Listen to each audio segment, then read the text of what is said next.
not here. All things fall apart when Matt's not around. Getting his eyes operated. I'm the only one who knows where the record button is. That's what it is. We need his fingerprint for the record button, but we are recording now. One of the things that we had said that Tech Tuesday would be about were things that we found like in the past month, or things that are recurring issues and things we want to bring up front to everybody, so you're aware of them, and I'm sure some of the things you guys have seen already anyway. But one of the things lately seems to be JACE's like 600s and being unrecoverable, where they can't access it through shell or through platform or through station through Workbench. And the heartbeat's working fine, that kind of thing. And that's been an ongoing issue forever at different times with the 600s. But there are a couple, there's a new way that we can get through it. It's not really that new, but in the past when we ever had the 300 or 600s where the JACE was unreachable, well, when you went in through shell, that's the only thing you really can do. You come up to the IPL prompt, and that IPL prompt basically meant there was no image. You had no way of putting the image in there. Well, Tridium has come up with a utility for us to be able to do it ourselves instead of having to send a JACE to them or condemning it and get an RMA. So I want to at least show what that is and make everybody aware of it, so that if you have that issue, you can get it taken care of yourself. But that's only the 300 and the 600. That's not the 8,000. Now the 8,000, not as of lately, but for a bit of time, there's been times where we've had JACE right out of the box, it seems, where guys aren't able to access their JACE, and then we have to recover the JACE, or it could be that they forget their password for platform and for the password. We've seen the errors or problems with an 8,000 starting up, and it's the SD card that's the problem, where there's what they call a golden image that allows you to reformat the SD card to bring it back to factory default. And that's been a pretty helpful utility. So there's some of the tools I just wanted to make sure we cover. And there's also one other one that goes back to the, actually we'll show this one first, I guess. The old, the 8,000, when you forget the passphrase or the platform credentials, or you go into somebody else's JACE, there's no way to recover. I think you're all aware of the fact that you have to restore factory defaults if that occurs. Have any of you come across that problem? I have not had any problems with the new JACEs at all yet. That's great. But I mean, we've had a couple instances where guys, go out to a site, ask to service it after another contractor was there that didn't give any credentials and whatnot. And if you don't have a backup of the station, it makes it difficult because you have to do a factory restore using the backup button, and that wipes out the station and everything else that's in there. Now, what they are doing, what they actually have, I want to call it 95% implemented, but that last 5% is a go or no go. When you bring up an 8,000, when you boot from the shell, you actually can break out of the boot, and there's a new option in there for resetting credentials. It's there, but they don't have the process of the key to making it happen working yet. But I want to at least show that it's there, and hopefully it's coming in the near future. Serial shell on an 8,000, same setup as you had with the 300s and the 600s and the 700s with using hyperterminal or PuTTY. And the 8,000 has a dedicated micro USB port for shell, so it's always available. You don't have to worry about changing a jumper and restarting your JACE. And if I just start my PuTTY, Share your screen too. oh, I guess I should share my screen. That would help.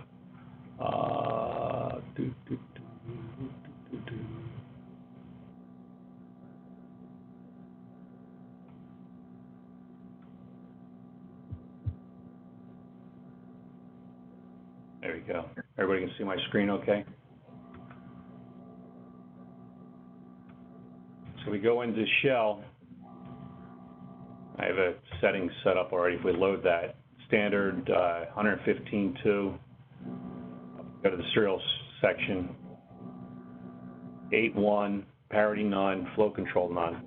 I think a lot of the documentation always said hardware for flow control, and if you did that, your keyboard input doesn't work. So if you set flow control to none, you should be in good shape.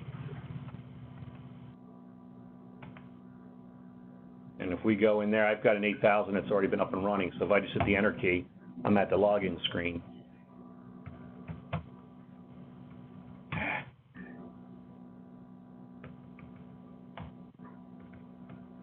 Can't you type without looking? I cannot, and thank you for that. You're making fun of my typing skills.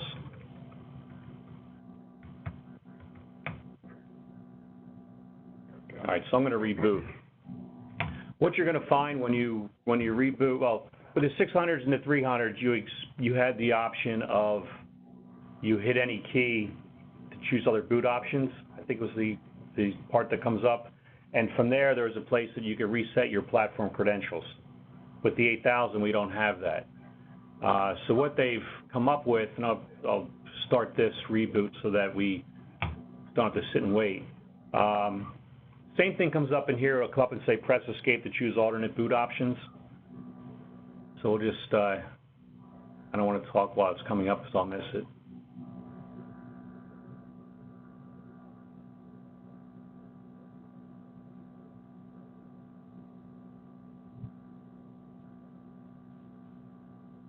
And one thing I should mention, when you do shell with an 8000, it's a micro USB cable. It's a micro A. There is a micro A and a micro B type cable. The B will not work with it. It has to be a micro A type. So it's one of those things that's worth, if you have a JACE-8000 in front of you, test your cables and mark a cable that works. I've got a couple different micro USB cables. I know one that doesn't work and others that work. So I did tag one to so that it knows, so I know, looking at it, that it's the right cable to use. This way, when you're troubleshooting a bad JACE, you know that the cabling you're using is correct. So if if the screen doesn't update, it's not because of your cable, or it shouldn't be because of your cable. Now, if you look at the screen, there's a new option 8 there.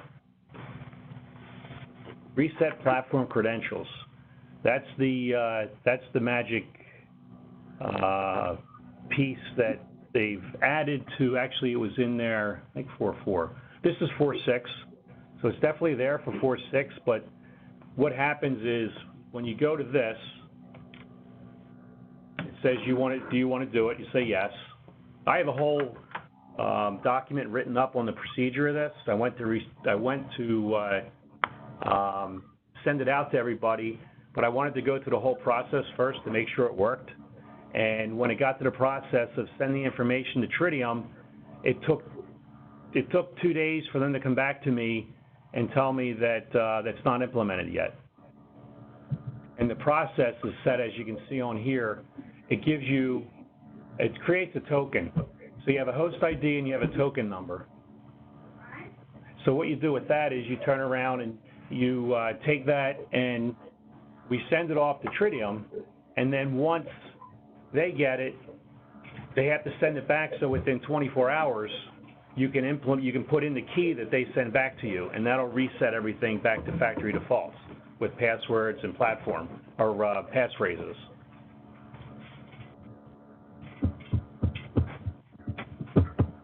Yeah, so here it says contact support. So you would do is, when this is implemented, you'll take that paragraph of information here, email it to us, and then we'll forward it on, and then within 24 hours, you would have to come back and put in the actual key that they give you, and that's what gives you the ability to reset those credentials.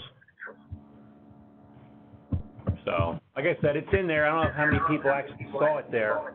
I had found it and got all excited that they finally implemented it, but it's the other end of it that's not working yet. Now, I know back at the summit in April, they talked about this, And if I remember correctly, they were in a stall mode because they were working with lawyers and trying to figure out what they could and couldn't do.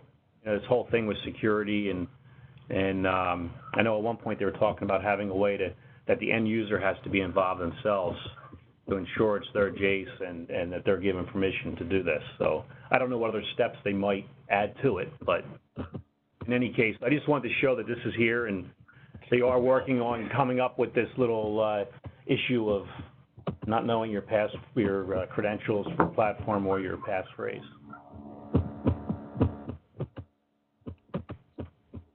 So in that 24 hours, they would go back and trace that host ID back to whoever is registered under it and talk to them and say, is it okay if we change this?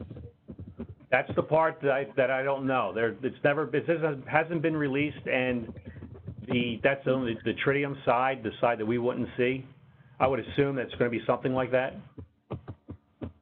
Don't know how they can actually confirm that the person. Right. I think they're confirmed. My opinion is I don't think they're doing any of that. I think they have like a master key that they're comparing this token that you generate out of the JACE with, and then giving you some key that's combined of the two that unlocks and right. That's your passphrase and everything. I mean, because just when you get to this area and you send that information in, that means you physically are in front of the JACE, because the only way you can do this is by serial shell. So there's no remote access to get to it. So it's not some hacker trying to log in from the internet, trying to reset passwords and things. So I think you're right. That's probably more realistic. I wonder if you can get to that from SSH though. Oh, with the SSH might not be loaded at that point in the boot up though. Yeah, I don't know. But I just wanted to show it was there. I've been surprised. It's been there for months. I've been surprised I haven't heard anybody talk about it or ask about it. But I figured I'd point out that menu item is there. It's just Release. it's not going to be tied to a release. It's in there. It's ready to go. Yeah, it's probably. It's just it's Tridium's for a later physical release. Right. But it's just a matter of have to get Tridium getting it together. I'm sure Tridium can do it now. They're just It's unwilling. just legally, they probably just are choosing not to do it yet. Right. So I do have a document already made up with screenshots and things on how it's done. The only piece I don't have is the piece of getting it back from Tridium so that I can complete the document, and I won't release it anyway until it's actually usable. But I just thought it was a good one to show and where they were going, which definitely is going to be helpful for everybody. So until this is available, we have to do the old restore to get back into a. I'm going to go back and I'm going to reset my JACE instead of waiting for it.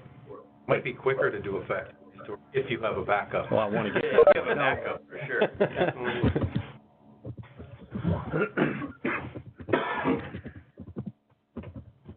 Yeah, there's certain contractors that call up from time to time. They go on to a job that somebody else put in. They don't have passphrases, so that may be the only option. I think that's to get other than rebooting and starting from scratch, which nobody wants to do. nobody really wants to do, or no customer wants to pay for. Right? Sure, exactly. No end user. Our customers would love to reprogram. Yes. So has everybody actually gone and used Shell with the 8000, or I guess, or with any JACE for that matter? Because we do get quite a few support calls. We'll say, well, you need to go into Shell, and it's deer in headlights because they haven't done it before. And usually, it's been around long enough. Usually, you'll end up doing one or two, but it's not like you do it every day. I'm just curious of any issues or troubles you might have had trying to access a JACE this way. I think what Frank mentioned earlier, what I try to make sure is I know I have a known working cable and a known working PuTTY setup, stuff that that are not variables in the mix, trying to access serial shell. And most of the time when you're trying to access serial shell, things are kind of on fire. Yeah. So not having to worry about figuring all that out at the same time is a nice.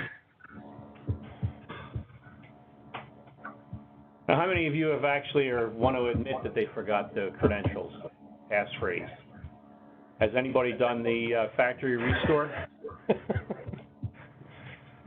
about you, Manny? You've done a factory restore before, haven't you? JACE-8000? That where you put the backup button? No. You haven't done it? All right. Okay. We'll do that now. You want to push the button for me? All right, we got this JACE's backup. And let me see if I got the login screen there. So we're able to do it. One of the things you can do to recover a JACE, and hopefully you have the backup to be able to restore it again, because it does take you back to factory defaults, is you actually have a backup button in the JACE-8000 that you can use to reset it. And in order to do that, one, you got to unplug it, take power off, and then when I have, to open my shell window a little bigger. I recommend doing it while you have shell open, because you can see what's going on while it's resetting. If I go back in here, Power up with the button pressed. now if you watch the screen, the literature says it's like a 15-second, 20-second procedure. I found it to be 45 to 60 seconds.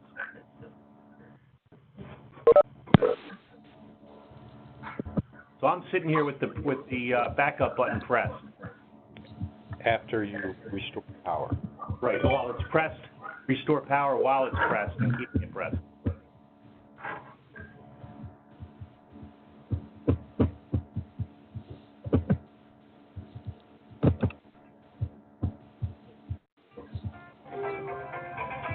Okay, there you go. Now, you see the screen, it says backup restore button press detected, release button now. So I released the button, and now it's got a 10-second countdown to let you abort if you really didn't want to do this. And now I waited the 10 seconds, and now it's going through a factory restore procedure. And like I said, it's always better to have shell so you can watch what's going on inside your JACE. But if you don't, the backup LED is your indicator. Right. So when we got to that backup restore press detected, the LED for backup came on at the same time. So once you see that, you can let go of the button. And then as it's doing all of this, the backup light is flashing. Right. Yep. And then once it stops flashing, it can be rebooted. Is that correct? Yep. The backup button the LED's blinking about once every second or two.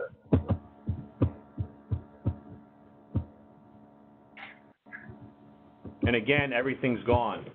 What you got to keep in mind is on the 8000, the 8000 is just hardware. It has a serial number associated with it. Micro SD card that holds everything.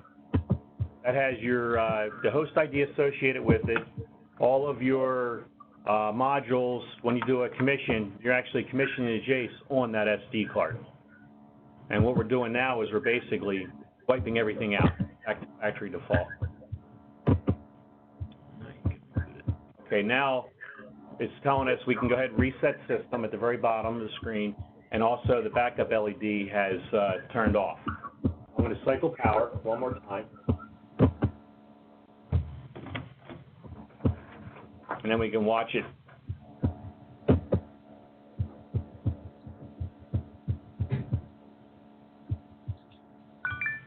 And now it's basically, going to reset itself up, allowing you then to be able to go in and do a commission on it.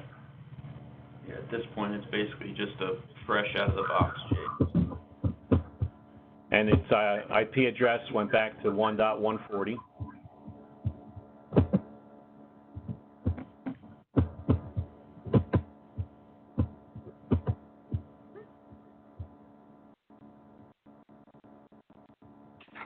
Basically, it's doing a clean distribution install.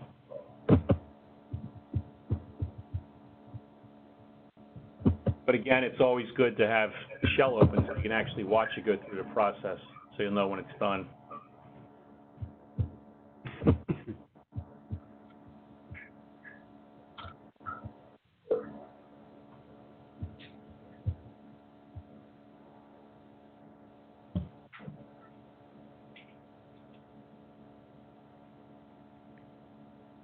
Any questions while it's doing this?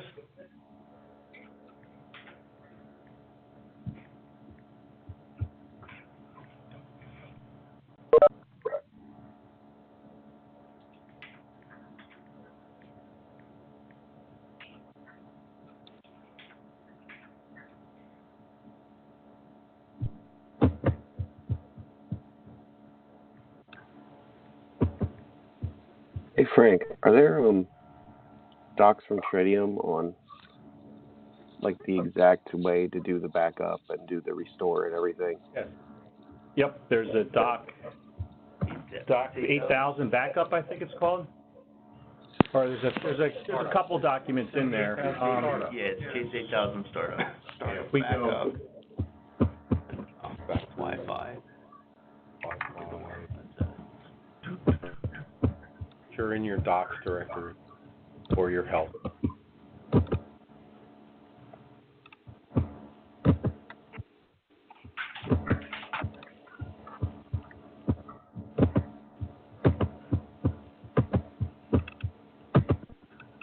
You've got a 8000 backup. You got the 8000 startup.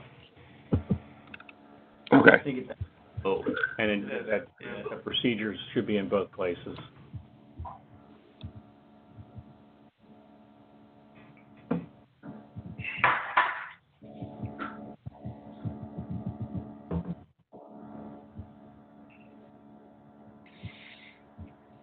So now we're at the login. So now that we restored factory defaults, it's going to go back to your default credentials.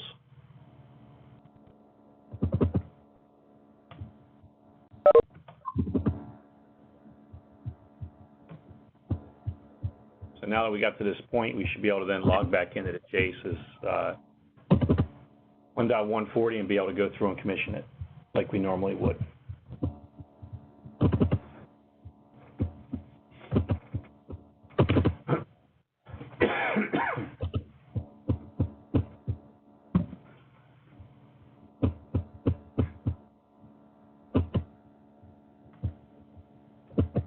Is there any need to see an 8000 commissioning? Standard. I mean, at that point, yeah, it should be pretty standard, and be able to do that yourselves. Don't want to take up time if we don't need to. Then on I'm trying to think of what other, on the 8000 itself, the only other piece that I'm not actually going to be able to show, but I wanted to talk about, was this golden image. If you have some of the issues that are almost to the point where you really can't explain them, but it's something with the JACE, I usually try to do this one as a last resort, or if it looks like it's a corruption or something on the SD card. They have this golden image that allows you to set up the SD card, the micro SD card, with its original image. You can't just take any micro SD card and put it in. It's got to be a specific card from Tridium. And what I'm showing on my screen is they have a JCI image, a Vicon image, and a WEBS image. That's the three that we have. I'm sure every other brand would have one as well. But the golden image, basically you got to take the micro SD card and you're going to need to connect that up to your computer. And typically newer computers have an SD card slot, so you can get the micro SD adapter and use that. That's what I have on my machine that I typically use. Where? Oh, it's built in. Yeah, it's built in. It's right, just this one here. I always keep the adapter in there. It's just there's nothing connected to it. This out of the way. But basically, they have this HDD raw copy tool that you're using to do it. I'm going to have this will be posted up there on we do the documents and things up on Tuesday, right? Mm-hmm. So we'll put them up in there just to make it easy to get to. And you're going to be selecting the image that you want to put on that disk. And then once you tell it to target, you would hit continue, and it's going to actually go through and wipe out that micro SD card. Sort of like a format. Yeah, but it's a very specific one. To that right. SD card. Yeah, I think if you did a regular format on it, it's probably no good. is my guess. But I haven't tried. I've only had customers use it and say it works. I've never used myself as a guinea pig to see if it works, but I know times we've had problems, and especially not sure what the JACE issues are. I think with what you got, Manny. This procedure will at least verify that the SD card is okay. What is the clear indication that you're having an SD card issue? There is no real clear. Just unexplainable. Yeah. Case-related problems. Not conductivity, not... Right, yeah. Lower level than network stuff. Gotcha. Yeah. Because at that point, it's not loading up Niagara or anything like that, so. Yeah, it could be just not a starting up. Right.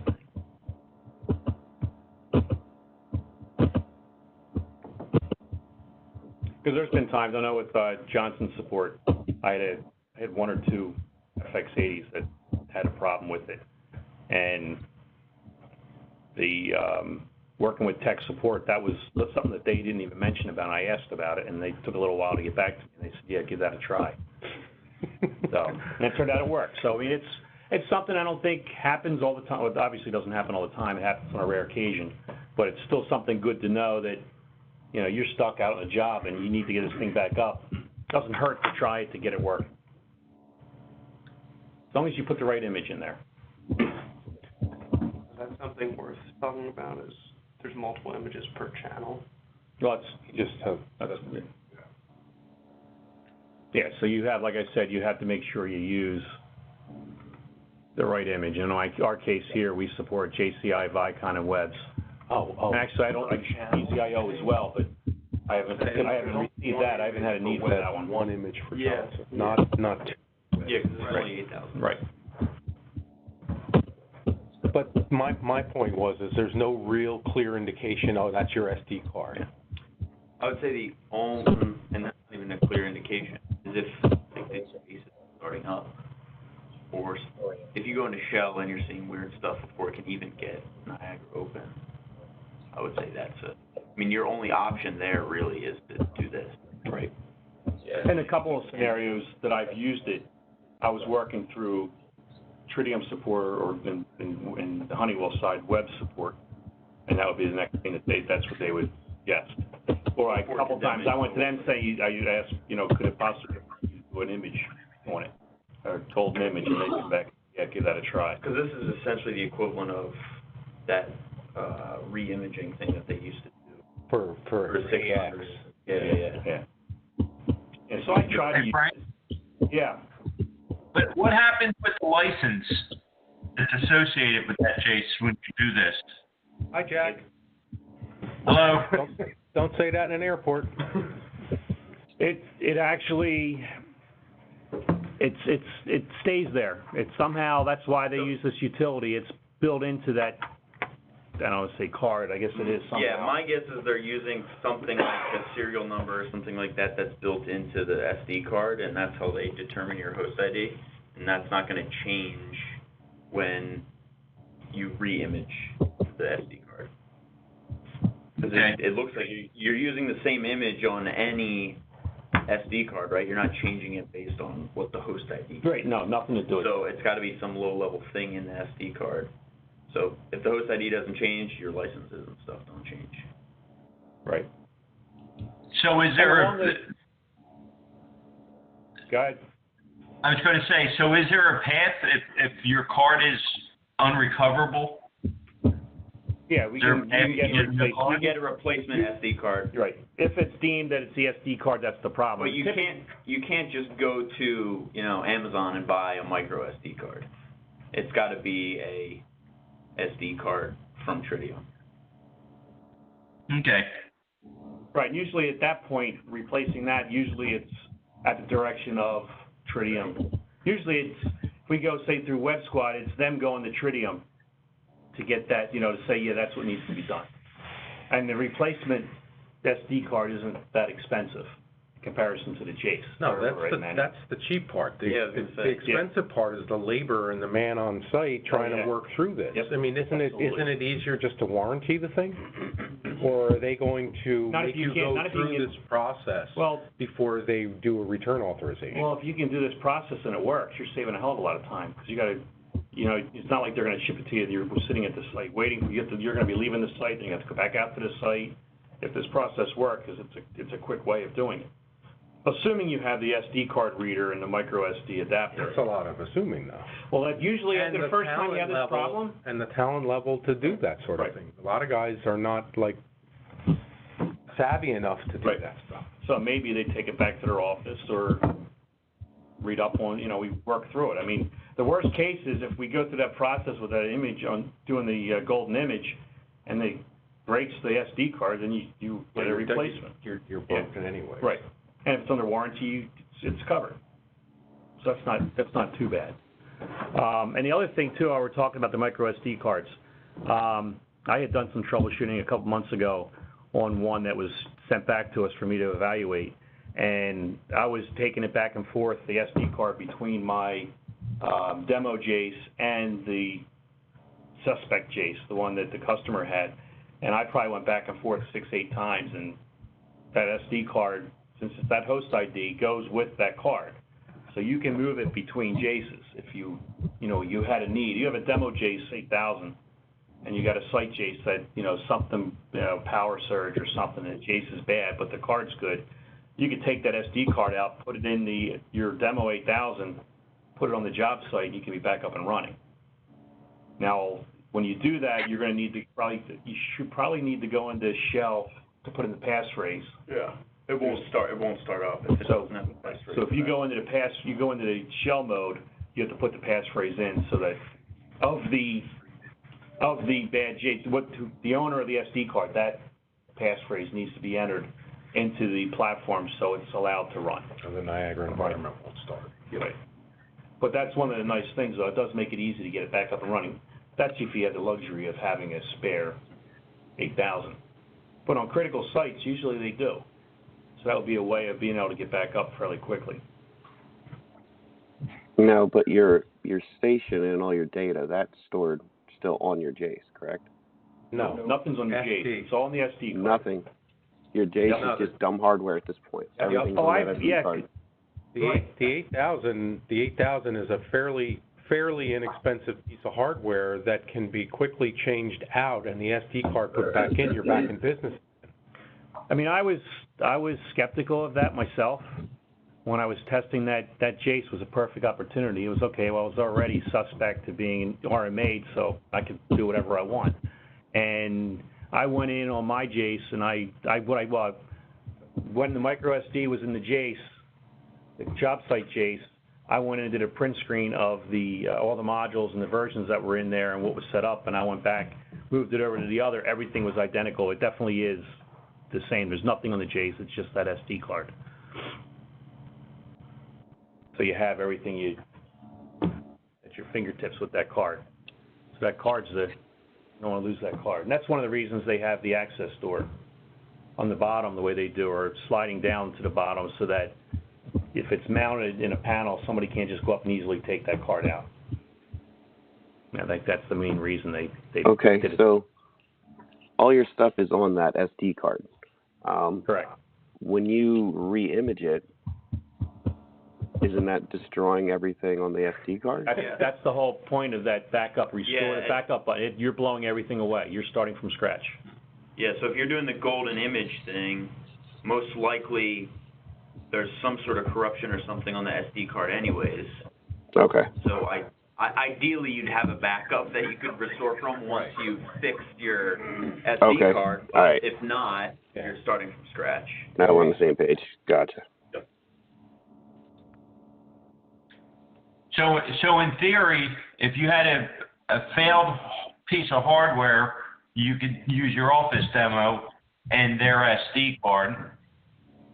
Or if you had a bad SD card, you could use their hardware and copy or use your SD card in their hardware temporarily.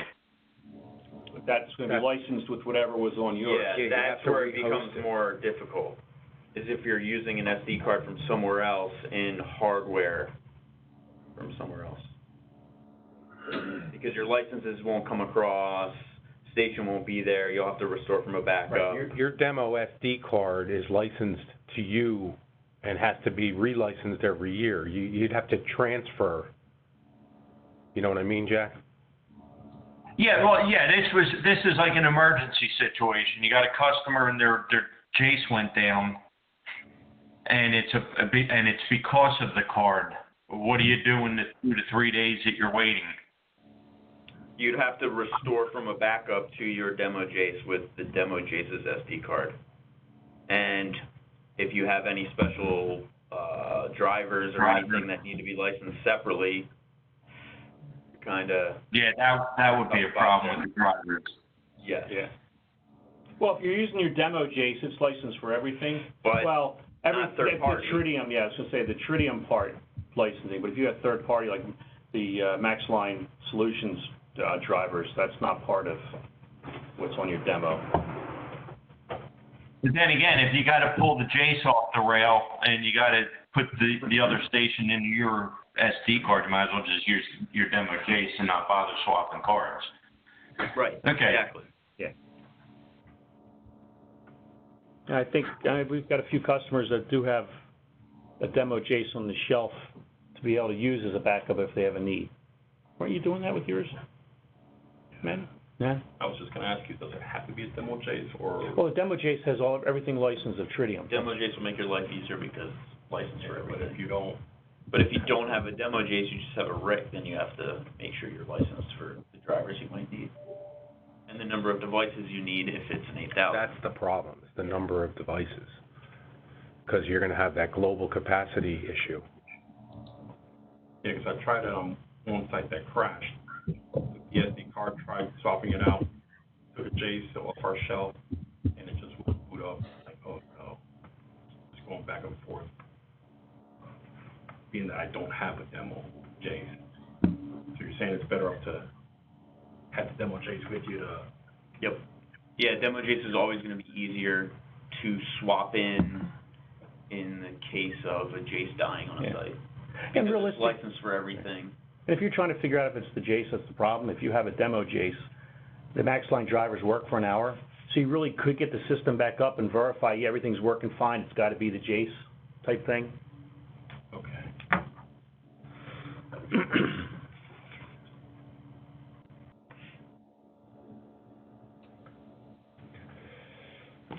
All right. Any other questions on the 8000? Or this is more of a general open session today, so even if we have to take a left turn here and there, that's okay. I bet the NRIO conversion tool. Any word on that, Frank? No. What Jack's referring to is Jack pointed it out. The NDIO to NRIO utility that's built into Workbench, it's to take a station that has NDIO and converting everything over to NRIO without any extra programming. It works really, really well. I've used it. But as long as all your links for your I/O are within the NRIO folders in your station, it works fine. If you have links to those to the I/O because you have your logic somewhere else, not under the NRIO network, those links get blown away. Often, right? People do that. Yep. And Tridium came back and said, well, no, that's not an issue. And I sent a station, and I think last Tuesday or Wednesday, she said she was going to start testing that station, and I haven't heard back. So I know the station that they have does it, so I got to believe that they've replicated the problem and now trying to figure out what to do about that. That happened to me about 6 months ago, and I just thought I broke it somehow, and then spent the rest of the day chasing back links with the backup I had running on my laptop. Yeah, Jack had the problem. I verified it on my machine with this station. I even had another station I was playing with, and that did the same thing. So yeah, there definitely was a bug. I'm just amazed that it's not something that's come up, that hasn't come up before. I mean, typically, I think good programming for like an NRIO network is, if you're doing links, it's good to keep everything within that. At least I do it so that all the links stay within that network. And Yeah, but they can't always stay within the network, though, right? I mean, but the IO itself, yeah, true. I guess you're right. there are scenarios where it could be coming from somewhere else without you having the option to take it from somewhere else. If you're controlling it directly. Yeah. You So have a really, the sensor way to that's do it would coming be in not on BACnet, you need to link it to your logic. I mean, yeah, I do the same thing. I mean, you put it someplace within the NRIO network for most of the logic, but sometimes you have points that are coming in from other buses. Right. So what I usually do on mine, for every point that's coming in from somewhere else, I have a Downlink. I have a component in there, a numeric writable or a Boolean writable, and I call it whatever the name is _OVR for override. So then I can test the logic locally without touching external logic anywhere else. So the one lab clean room that we had was a real complicated system. It was an old 200 and an IO 34 and two IO 16s and a lot of programming. And I used that NDIO to NRIO utility, and it converted. I didn't have to touch a single bit of it. Fired up the 8000. I didn't. They did it over a weekend shutdown, and everything came back, worked great. So as long as it's kept contained, that utility works very well. Not a very good test suite by Tridium. Yeah, no, you're right. That wasn't. That would come up in in the testing. You would think. They don't work in the real world. So that's They're working on right. So I guess, Jack, after all that, the short answer is she hasn't gotten back to me. Okay, but at least you just shared the info with everybody, which is. Yep. So that's part of what we try. Right, and that's part of why we have this, to be able to do those things. And thanks for bringing that up. Yeah, I mean, folks spend hours trying to figure out, how to get back to normal, and not realizing that there could be some sort of a known issue. Right. Yeah, and as Matthew just said, it's these type of things you would have thought would have been a test case that they would have used when proving out the software. Yeah, sure. Anybody familiar with the Wi-Fi function on the 8000? Or have used it before? I've used it once. As a client or as an access point? As a client, the client, we were using it so the customer could connect to his JACE. That's an access point, it sounds like. Okay, so access point. And Yeah, I'm not sure I've only ever used it as an access point. I don't know if it was an issue on the customer side, but we kept losing connectivity. It would be fine for a couple hours, and then it would drop off, and we had it set not to turn off. So. Okay.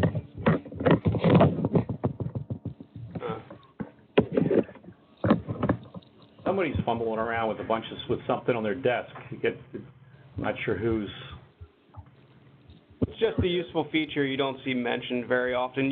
If you have it enabled, you can use it to connect via Wi-Fi and do all your programming through your tool over Wi-Fi and not have to change all your IP settings and your Ethernet ports, all that stuff. It's important to note, though, that the IP address is the Wi-Fi address, not the 140 address that comes out of the box. And then and you have to do the hardware switch and the switch in software Correct. to get it to turn on. So it's not difficult, it's not hard, but just there are little pieces that aren't obvious. Yeah, there are a lot of places where they will not allow it. Yeah. And I've even heard of sites where they won't even allow the 8000 even. Yeah. If you don't even have the antenna on and you have the switches turned off, they still do. There's a model out there. Yeah, there's a SKU that doesn't have. Yeah, but that's a Tridium SKU. Yeah. They have a model that doesn't have it in there. Because I think the government sites. Yeah, there's a FIPS code about that. Or something like that, yeah, they don't allow the Wi-Fi to be built in. Can you give a quick demo on that? on Wi-Fi? Yeah, I've never used the Wi-Fi on it because, as what Matt was saying, you guys are saying that a lot of sites won't allow the Wi-Fi.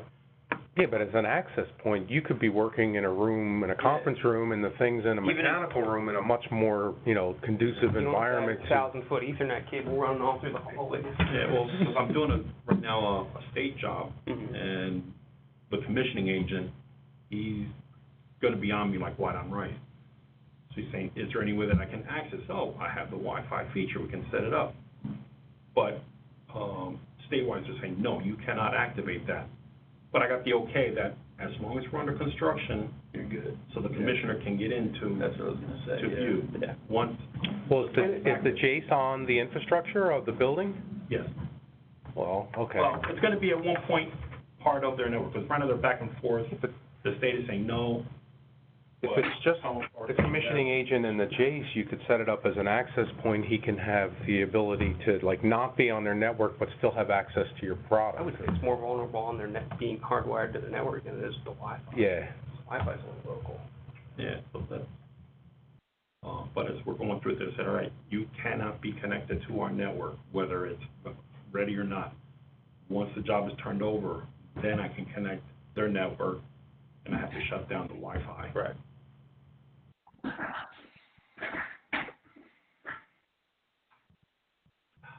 Let me just make sure there's nothing else on our network that's. Now look at that, it's still working. We have another JACE sitting around here that's got 140 on it? Should. And again, It just went out yesterday. unless somebody's That was never machine connected to put the network. 140. Did you just log into, the building, Jace? Can you log into that? Oh, that's true too, just to look at that, yes, we could do that. Yeah, instead of trying to do it on my JACE here, I'll do this. Flip the switch, Oh, yeah. Thank you. because it's probably in the off position right now. Switch. Let's wait and see what it's set for. Excuse me.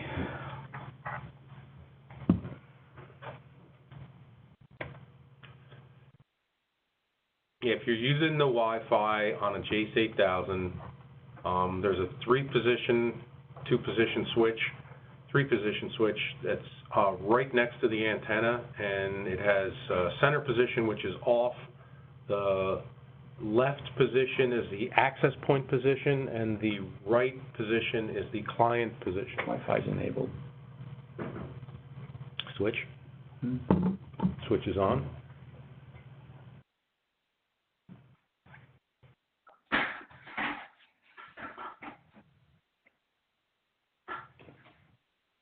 It's already on.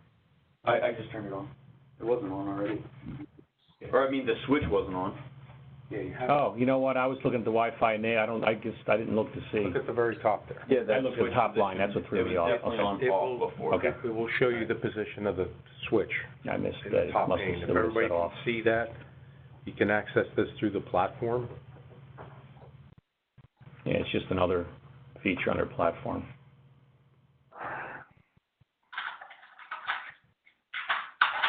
And then you have the settings for your client and your access point mode. So your password that's down there. Now, when we changed the name to other than Tridium, we had problems. I'm not sure why. Didn't really pursue. As long as we left the name. I don't think we restarted it either, so. It could have been something on our end.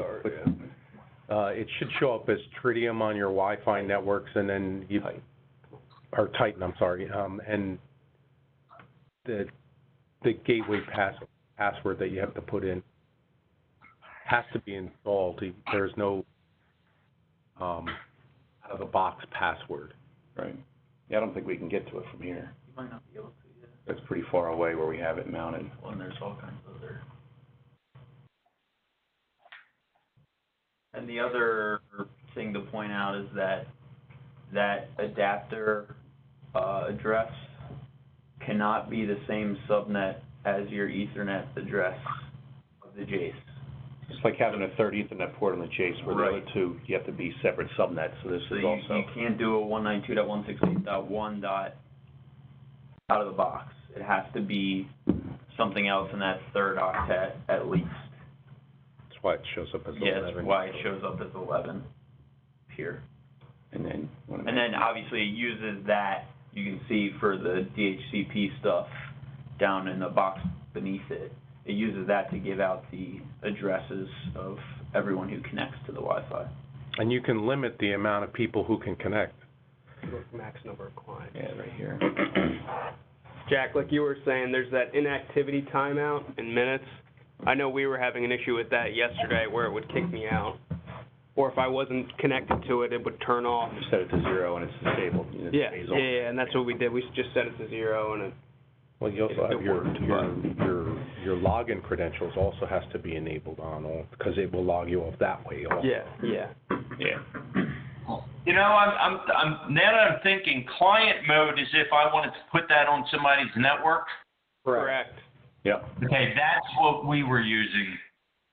Yeah, because They this didn't one, have hardwired available, so they wanted us to use the wireless. so in this case, And if you, go ahead. I was going to say, and that doesn't have a timeout function. That's probably a function of the Wi-Fi signal that you were getting. That's what we were figuring. Yeah. Yeah, because there's really not much in the way of configuration. I mean, there's not really anything in the way of configuration that you can do when you're set up as a client. Yeah, realistically, it's just you're discovering the Building network. building the wireless network that's out there. You pick the one you want, the SSID you want. Connect and Essentially you like connect. connecting via your laptop. yeah, it's exactly Yeah. like your laptop. And then you're set up. Yep. Well, you know how those arguments go. It's got to be your network. No, it's got to be your controller. It's like, well, look, this is all I have. Hard to prove. Yeah. Right.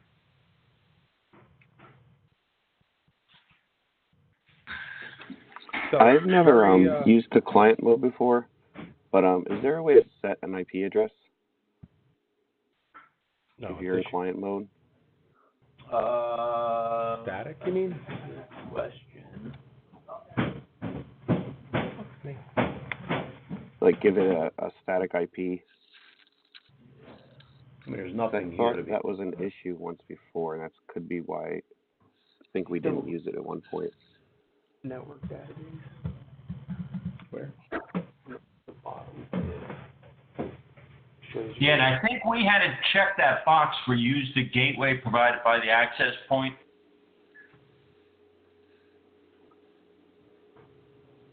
Okay, Well, then that's whatever you put that's if in. you're doing DHCP. Let me switch it to Client. client mode and we can see. Yeah, we'll use our building JACE as a guinea pig. We'll switch it over. The access point real quick. Tab. Okay, so that's.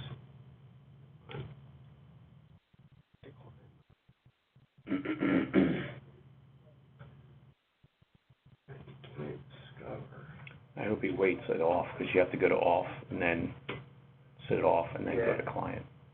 I'll hit switched over. I'll it's doing a stopping of the current. There it goes. Okay, it's stopped. Now we can see if it starts. You didn't pause on off, did you? Yeah, but Wi-Fi stayed stopped. Turn it off and turn it back on. Did you just do that? I could try it from here, but oh, there it goes. Okay, it's doing it.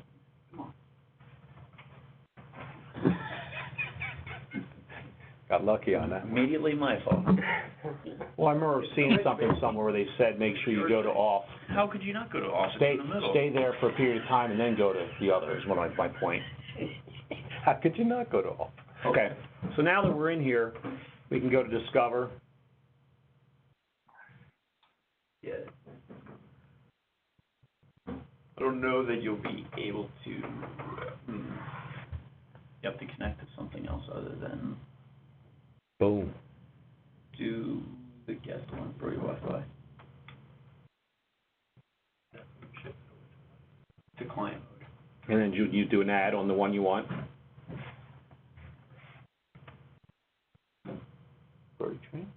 PPWC training off that. All caps.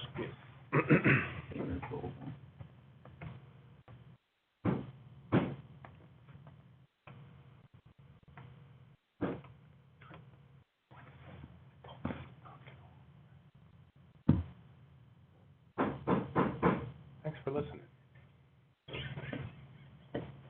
I was hoping there's a split screen, we can move it up to see it better, but.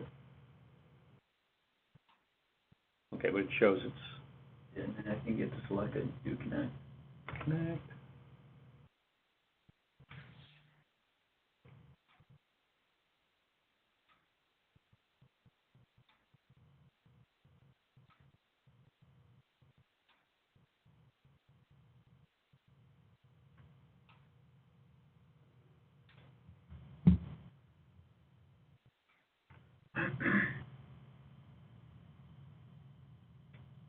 Just try it. There we go.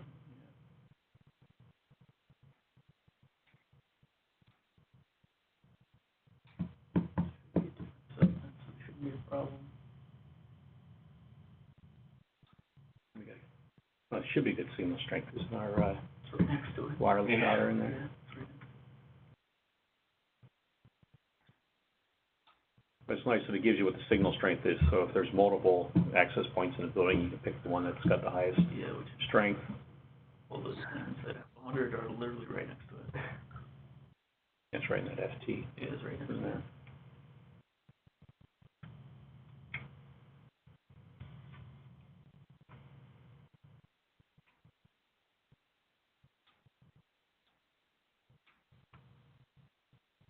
Let's connect. I know it is worth noting, we were seeing some oddities connecting via the access point mode yesterday, where you would connect to the Wi-Fi through your computer, and it would only say connecting. It would never say connected until you navigated away, and then You're saying it come doesn't back update up. the screen? Yeah, You're yeah. saying do a refresh. Mhm.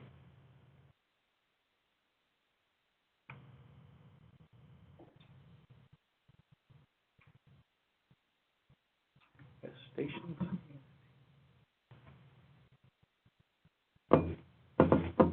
Select it again.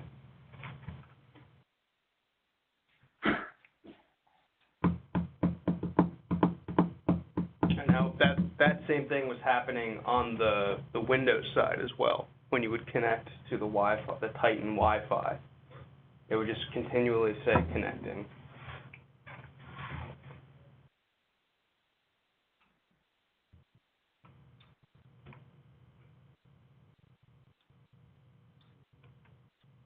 Still working.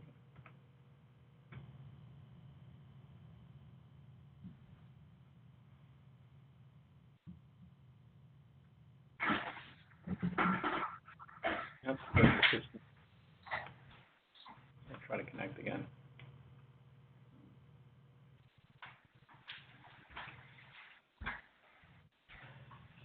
Different subnet, so Security.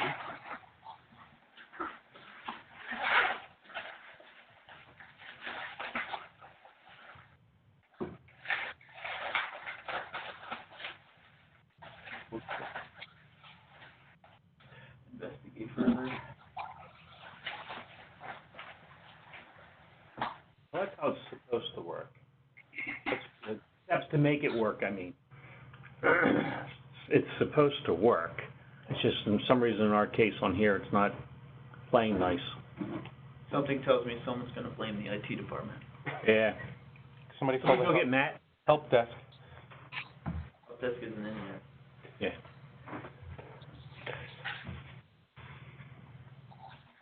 But then what'll happen, once it would connect, it would update up here, and it would show the client address being, whatever gets assigned by the access point.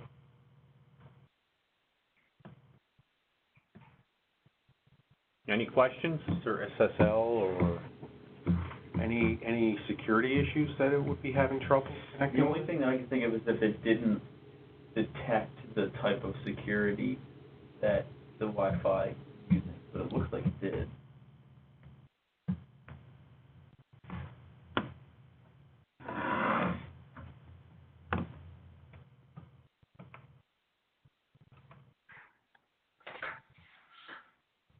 We can't just let it go. We got to try again.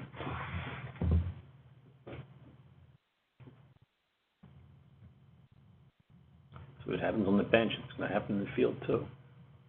All right, so it's not even discovering. But another network. No, it's, I mean, it's not discovering anything. Usually this is about the point we'd say, okay, go ahead and reboot the JACE. Fine. Do you have the latest patches in? Absolutely, but good question. Standard Frank response.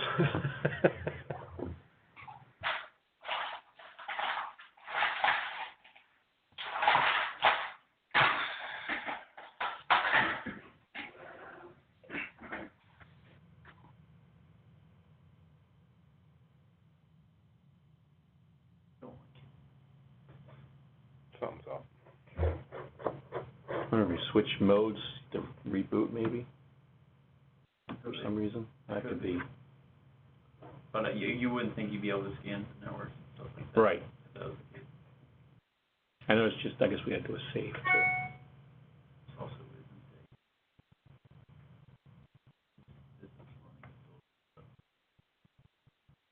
Yeah. Let's put a demo where you're clean. Yeah, right.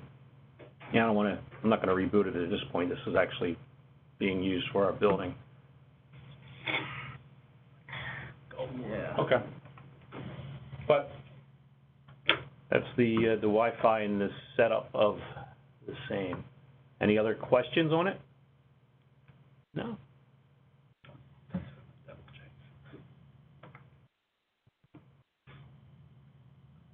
All right.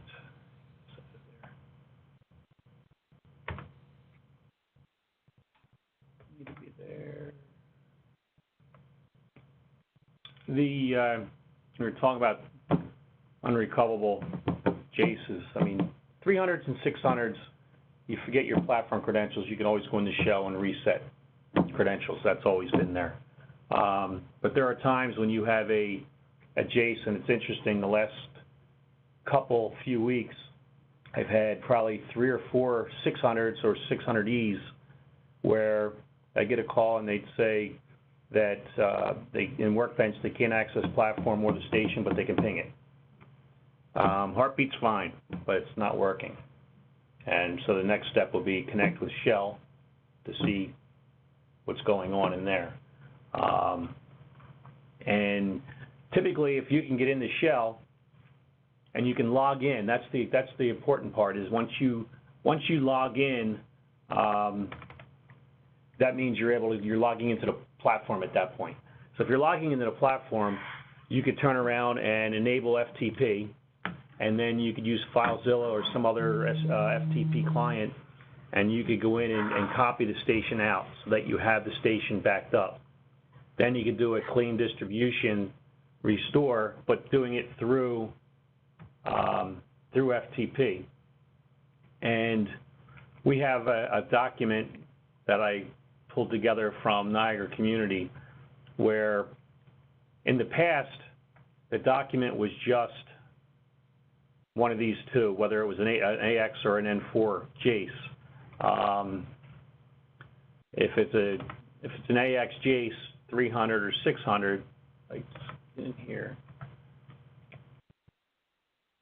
it's a matter of taking your the clean distribution file of that particular style JACE you're working with, and it's important to know that that you're working with a 6E or a 600 or a 600E, because their images are different. If you put the wrong image in, it's going to generate the wrong host ID, and you'll have to go back through the process again. But basically, what you're doing is you're copying out there's a clean dist file that's within there, and then you have a clean image, which is just a zip file or a GZ file that you're putting in the JACE. And what you're doing is you're using FileZilla is always what we recommend. It's freeware. It works very well. You're copying those two files to particular locations within the JACE. And then once you do that, I mean, one is going to be the temp folder underneath the root of the JACE. And on the temp folder, that's the squirrely one where if you click on temp, it doesn't show temp down here. It bounces you to some other folder. So the way you do it is you're going to copy the file and you're going to drag it over and drop it right on the folder. in this window, not the one down below. And then the other file, you're going to be copying to the FFS0 zip folder. And it won't do anything if you don't have the right one in the right place. I had somebody last week that went through the process, really didn't read it too closely, and put both images in one of those two folders, and then the second try, they put them in the opposite folders. Until the third try, they put them in the right place, and everything worked fine. But what happens is, once you do that, you're going to go in and at the prompt, you're going to do a hit SH, put you into a, they call the shell prompt, and then you're going to hit OS update. It's going to go through its procedure, and you see on the screenshot here. Once you're at that menu, you're going to put SH and then OS update. And then once it's done, you're going to go in and reboot. That's basically what happens when you're in platform and you do a clean distribution. But the issue is this is a JACE that's unrecoverable that you can't access through platform or through Workbench. So you would do it through here. Same procedure whether it's a 300, 600, 600E. It's basically the same thing you're doing with the golden image on the 8000 right. too, directly to the SD card. Correct. That sounds right. And then the other part of that is, and this is where in the past we either got an RMA for a new JACE or you pay to have Tridium re-image it. Where you have it where it's got no image, you can't go in, I mean, I should say if there's no image, and when you go into shell, it boots up to the IPL prompt. That's indication that you have no image in there. And in the past, we couldn't do anything. You had to, like I said, send it back for re-imaging. So what they've done, I think it's something that's been around, it's just something that they didn't tell you was available, or they didn't make it available until the last few months. I'm not sure which. There's two utilities that you can get, one that's for the 600, one for the 300. And the repair for the 600 is 600 and 600E. But it's specific to those controllers. You can't use it for a 700, you can't use it for a 300. The 300 image and utility has to be used only on a 300. This is not available for a 700. And the 8000 is separate. But basically what you're going to be doing is you're going to be telling the JACE and shell that you want to do a serial connection. So you're going to choose serial. Then you need a serial connection, no modem cable from your JACE to your PC. And on this zip file here, you're going to have, I could go back over and we can look at the contents of it. Actually, I guess I thought I had it sitting there. I didn't.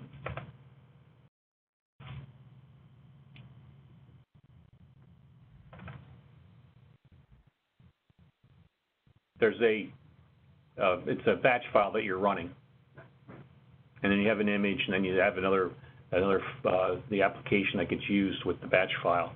So basically, what it's doing is it's going through and working with your COM port that you identify when you're setting it up to go ahead and pass the image through to the JACE.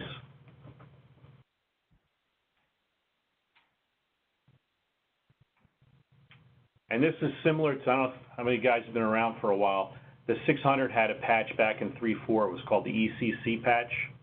And I don't remember what the acronym stood for, but Error correcting code. That was it, thank you. Where they had, you ran that batch file, same thing, you use the serial mode. But that was specific to a 600 back in that I think it was around 3.4 version time frame. So now, if you have an issue or you come up to this IPL prompt, you have the ability to do that imaging yourself. So then once it's done, it transfers across. Then you can go back to PuTTY, back in shell, hit C to continue. Well, you'll hit enter and then C to continue, and then you'll be able to reboot the JACE. And well, yeah, JACE would boot, and then you'd have this come up, the banner come up there.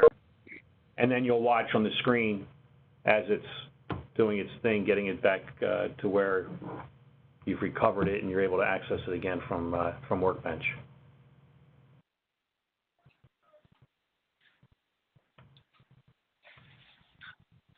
And typically, when I get those emails, we get a support ticket on it where they can ping it. You can't access it all through Workbench. It's this document that we usually point everybody to work through. This document combines both pieces, whether you boot to IPL or you boot up and you can log into the JACE and you can do the clean dist yourself with FileZilla through FTP.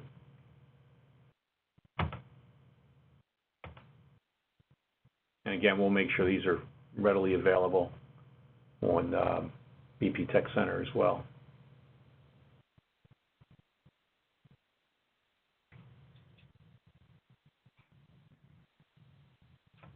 Any questions?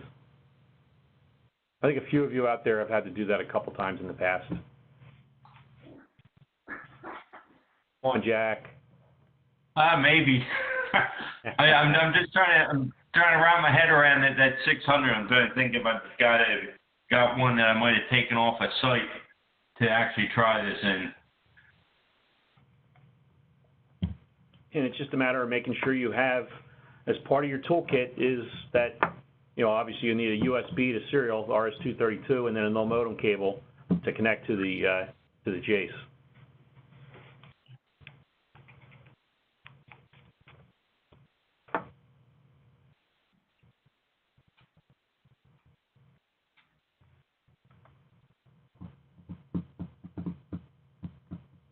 Any other topics or conversations? I had one more if you guys want to go through a little bit of it. See if there's anything that anyone else wants to talk about. Right. I don't necessarily want to talk about it now, but for a future Tech Tuesday, hierarchies and tagging and that fun stuff. Oh, Matt's already done a class on that. You missed that one. Take the import. Which one was that? Which one was that? No, we did templating. Yeah, we only did templating. We only did templating. Yeah, I reviewed the templating, and it looks like the templating doesn't actually work for our spiders. Correct. Nope, it does not. Okay. So I'll put templating on hold for a little bit. But no, at one point it would be nice to kind of review hierarchies and tagging and maybe, you know, graphic. Yep, we can do that. Because I think once people start using the Edge stuff, they'll want to be doing more of that. Yeah.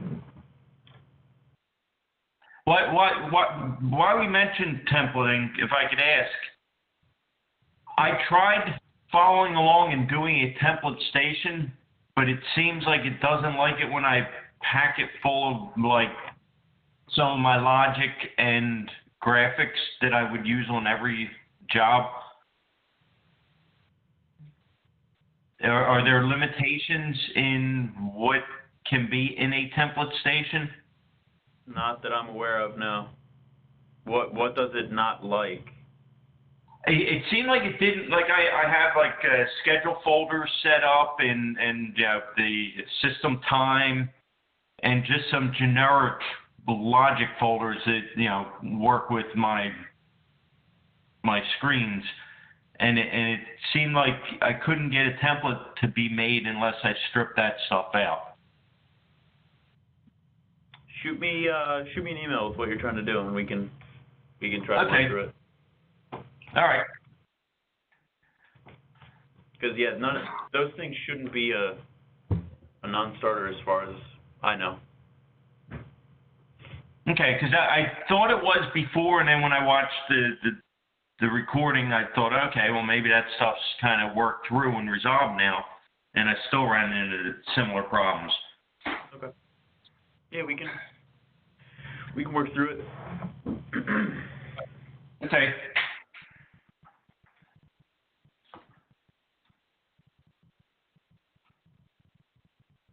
Anything else from anybody?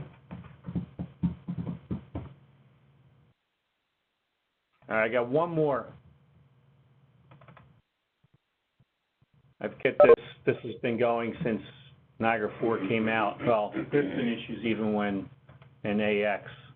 The issues with, I guess there are two separate ones. One is you load up your Workbench and it doesn't launch. And it doesn't do anything. Not a licensing issue, it just, nothing happens when you go to your start menu and you tell it to open Workbench. And usually we'll say, all right, well, open up the console and do a WB there, so you're launching it from there and you can see your errors. And usually there's an error that's you're trying to allocate too much heap than is available, is typically what, an error similar to that. So the issue there is the default properties for allocating heap is set to 512, I think is the number, or 1024. It's 1024. So if you're at 10, that's true, 1024, you're going back to 512. So typically what we'll do is it's trying to allocate a gig of RAM for heap. And there isn't enough available, so Workbench can't start. So you have to go in and change your NRE properties file and change it from the 1024 meg to 512 meg, and I think every time it's worked. The other issue is you have a supervisor, a very big supervisor, and all of a sudden you're getting out of heap space. And you need to raise the ceiling on the amount of heap available, assuming you have enough RAM available. And again, that's an NRE property adjustment that you make. In Niagara 4, there's actually 3 places with that file. The first one, actually I should just do it from here. I go up to my file space.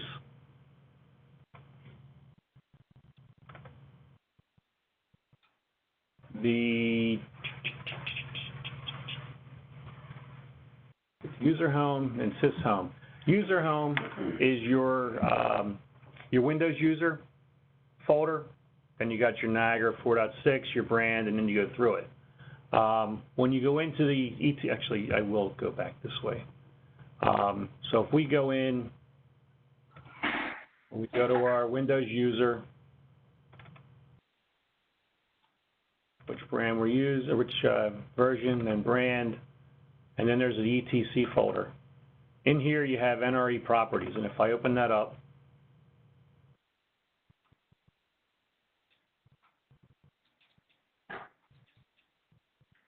this is what comes up. Now, the last line, that section right there is where it says 1024 meg is what comes as default. You change that to 512, you should be able to launch without any problems. So that's in your user home or your Windows user area. On a station supervisor where you don't have enough heap allocated, you'd have to go to program data, which to go to the Niagara home. Same thing, we got to go down the version you're working with. Again, the ETC folder, and there's an NRE properties in here.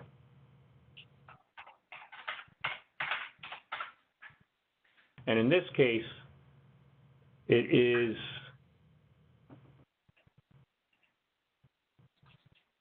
this line, the first line. That's how much is the XMX 256 meg. So basically, I'm allocating 256 meg for my supervisor station that I'm running. That you would be running on here. So if you get that error, you want to go higher with that number. Typically, I double it initially, but you got to keep track of, we got to know what your machine is capable of handling. In this document that I have on my screen, they talk about, there's a spot in here, that they recommend the amount. Yeah, okay, here it is. They say that Oracle recommends you set it to either a quarter of the physical memory or 1 gigabyte, whichever is smaller. And Oracle is Java, the owner of Java. So that's their recommendation. So no more than a gig for this area here. But like I said, I would double it. If you're sitting at 10, if you're sitting at 256, go to 512. Or if you don't, if you know you have enough memory, just go to 1024 and leave it at that. But that should then give you enough room. Because I've seen jobs where the supervisor station won't run because there's not enough heat. And usually the first thing I'll do is go to NRE properties on user homes thinking that's the place, but it's not. Now, the other piece of it is, I mentioned there's 3 places. In the console, it shows up, it throws an error, right? If you were to launch the supervisor from the console. The error there would only be if it's a problem with Workbench. With Workbench launching, with having heap allocated there. But if it doesn't launch at all? Yeah, if it doesn't that would be launch that. at all. It's a user home But you part. don't get the error that says it. There's no error. Unless you open Workbench from the console. And then when it does it, you will see it at some point when it occurs. So if we go in and we look at an install, I got my 4.6 over here.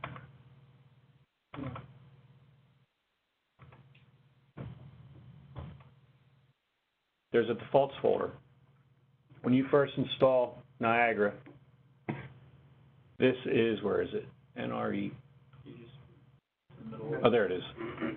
This NRE properties under defaults gets copied down to that the Niagara home and also the user home, those ETC folders. So this is where it starts from.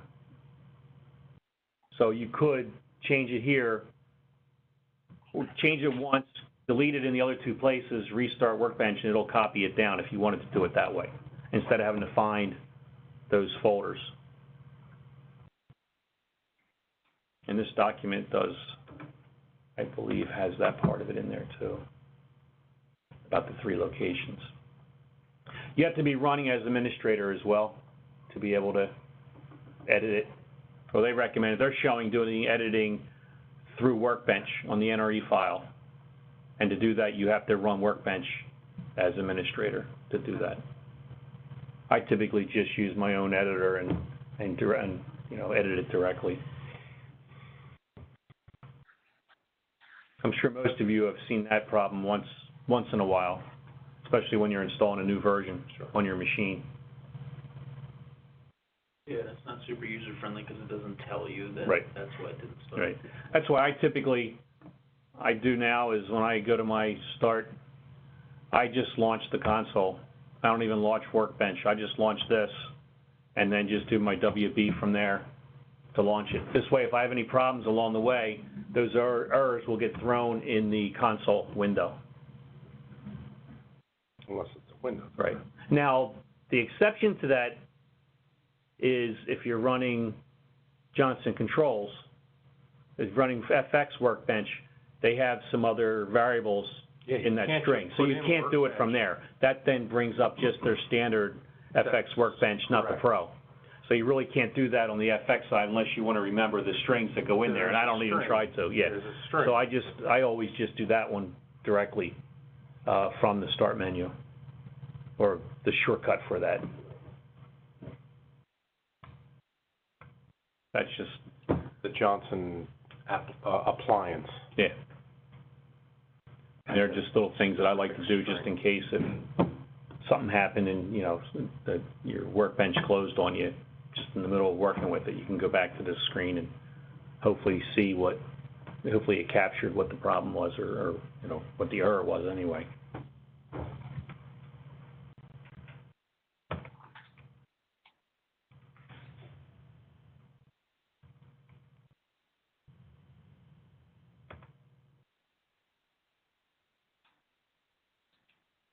I mean, that's really everything that I wanted to cover. I mean, I talked in the very beginning about that platform credential reset. This is the document I started making up, where I was doing screenshots of each of the steps of what to do. But then I couldn't go any further because the Tridium didn't have the other end of it implemented yet. But once they have that implemented, I'll be pushing it out so everybody will be able to have that document and be able to use it, you know, if a need arises to do so. We'll have it up on the tech center. Yep.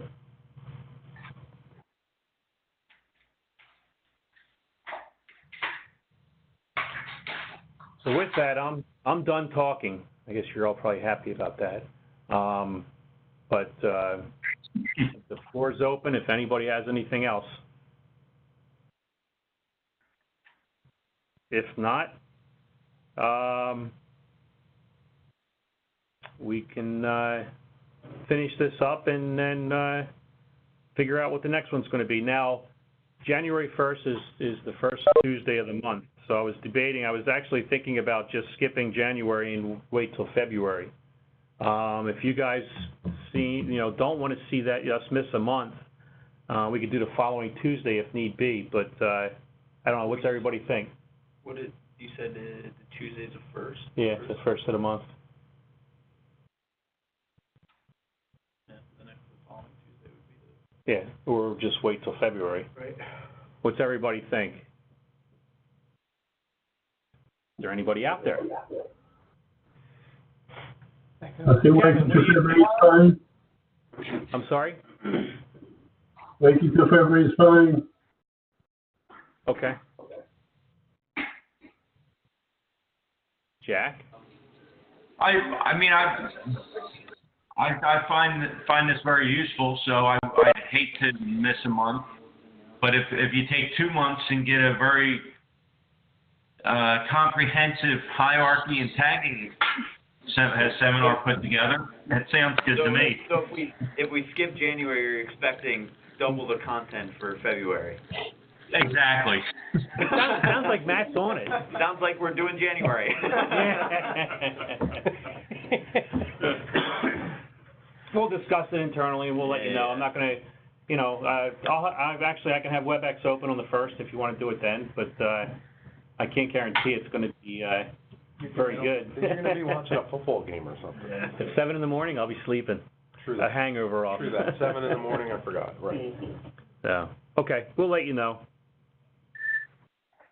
Okay, sounds good. All right, please send us your thoughts, if you have any. Yeah, if Thanks, things guys. come up throughout the month, send them in. You don't have to wait till the end of the month.